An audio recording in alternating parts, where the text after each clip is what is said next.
Good morning, students. Students, we are learning history of standard 8. We are learning our second chapter of history from trade to territory. Students, we completed uh, somewhat portion of this lesson. Now, the last portion of this lesson, that is setting up a new administration. This part we have to see. So, students, open the page number 21 and listen carefully. Setting up a new administration. Before this, students, we have to see about these figures 11 में जो A B और यह आपको जो सी number की figure दी वाली है, यहाँ पे expansion of British territory power in India, जो भी ब्रिटिश टेरिटरी पावर का एक्सपेंशन हो गया हमारे इंडिया में, ये आपको इसमें बताया गया है. Look at this maps along with the present day political map of India. In each of the maps, try and identify the different parts of the India that were not under the British rule. अभी इसमें जो दिए है आपको देखो, in the first figure 14A में आपको बताया गया इंडिया 1797. ठीक है, 1797 के इंडिया का मैप बताया, तो वहाँ पे आपको जो भी येलो कलर में दिया है एरियाज अंडर ब्रिटिश रूल, तो यहाँ पे बनारस, कलकत्ता, हैदराबाद का कुछ पोर्शन साइड वाला, तो ये सब पार्ट कहाँ है, ये पूरा पार्ट था उस टाइम में ब्रिटिश के रूल के अंडर. ठीक है. After that in the second picture figure number 14B India आपको बताया है ईयर 1840. तो यहाँ पे जो एरिया आपको येलो कलर का दिख रहा है, ये सब part under the British rule था.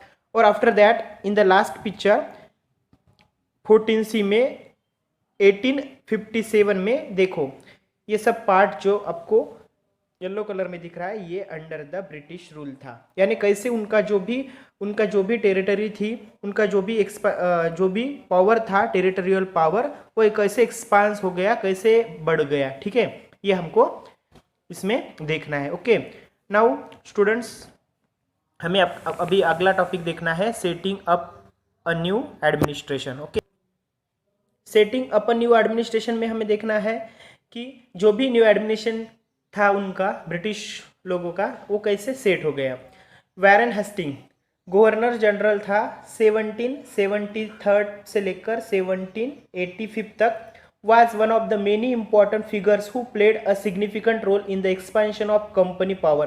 कंपनी का जो भी पावर है उनको एक्सपांस करने में, बढ़ाने में एक सिग्निफिकेंट, एक बहुत ही महत्वपूर्ण योगदान था वारेन हेस्टिंग का, जो गवर्नर जनरल था 1773 से लेकर 1785 तक. Okay, after that by his time the company had acquire power not only in Bengal but also in Bombay and Madras.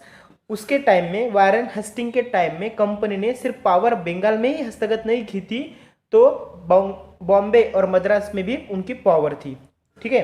British territories were broadly divided into administrative units called presidencies. देखो, और उस time में British के जो भी टेरिटरीज थे, जो भी प्रदेश थे, वो डिवाइड किए थे एडमिनिस्ट्रेटिव यूनिट्स में. उनके जो भी एडमिनिस्ट्रेशन करने के जो भी यूनिट्स थे, उनको प्रेसिडेंसीज में कन्वर्ट किया था. यानी जो भी उनके टेरिटरीज के जो भी ये थे एडमिनिस्ट्रेटिव यूनिट्स थे, उनको प्रेसिडेंसीज बोलते थे.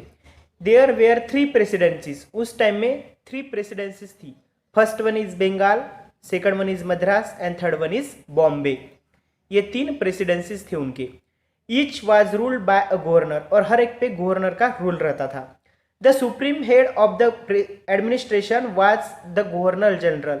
Warren Hastings, the first Governor General, introduced several administrative reforms, notably in the sphere of justice. देखो, न्याय के हिसाब से आपको बोला गया है हर एक जो भी प्रेसिडेंसी है उनको रूल करने के लिए वहाँ का गवर्नर रहता था, और उनका सुप्रीम हेड रहता था एडमिनिस्ट्रेशन. जो भी सुप्रीम हेड था वो उसका गवर्नर जनरल था, वारेन हेस्टिंग. ठीक है. उसके बाद हमें बताया गया है from 1772 a new system of justice was establish.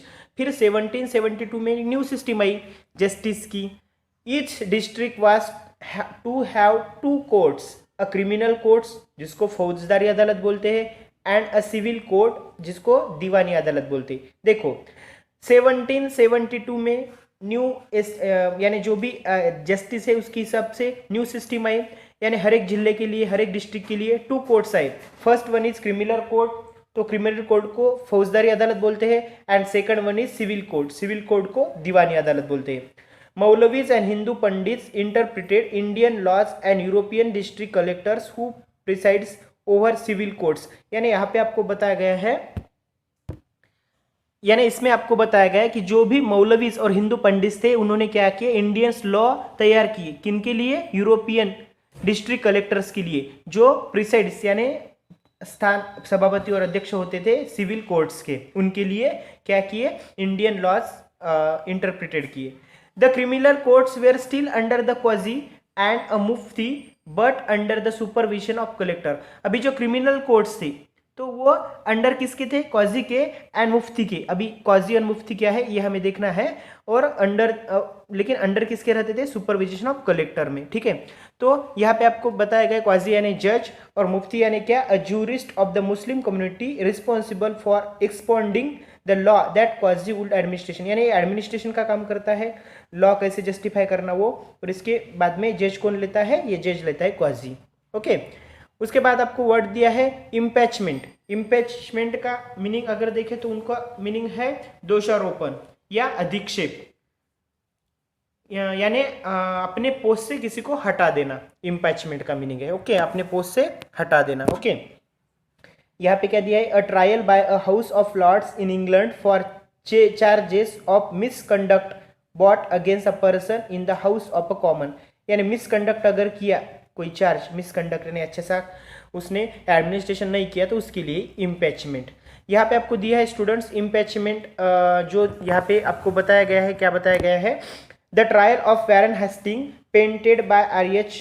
Pollard 1789 में, यानी वारेन हेस्टिंग जब बैक इंग्लैंड में गए थे 1785 में, तो Edmund Burke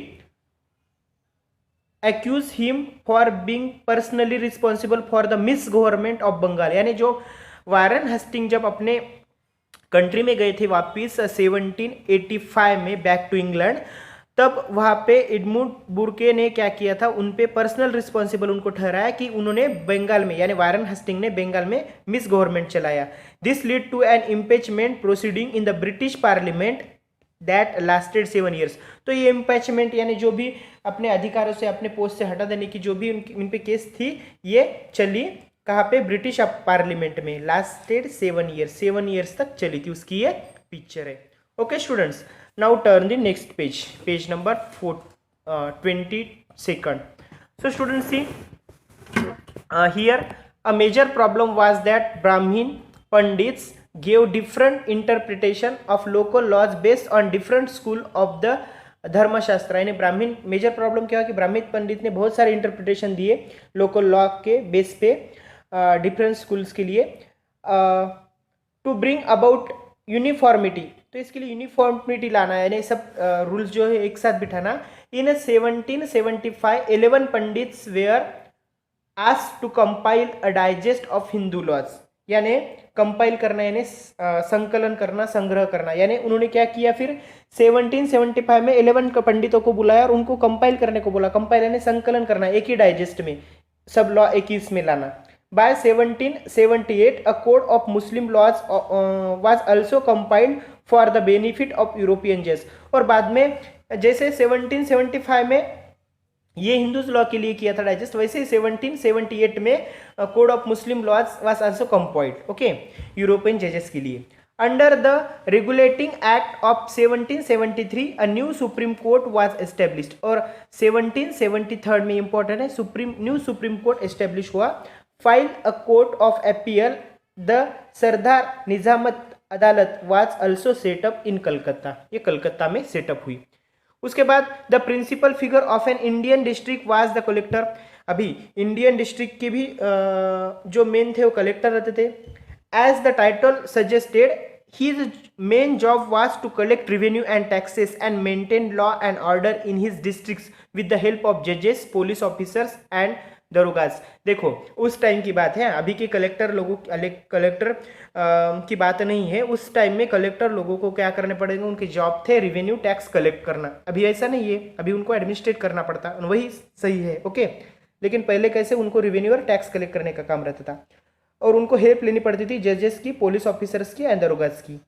his office the collectorate become the new centre of power and patronage that steadily replace previous holders of authority. यानी उनका जो ऑफिस था वो एक सेंटर बन गया था पावर और पैट्रोनेज का, पैट्रोनेज यानी संघर्ष, संरक्षण और सहायता का, और वो स्टेडीली यानी तेजी से प्रीवियस होल्डर्स अथॉरिटी हो रहा था। Okay, now students, about the company army we will see in the further video.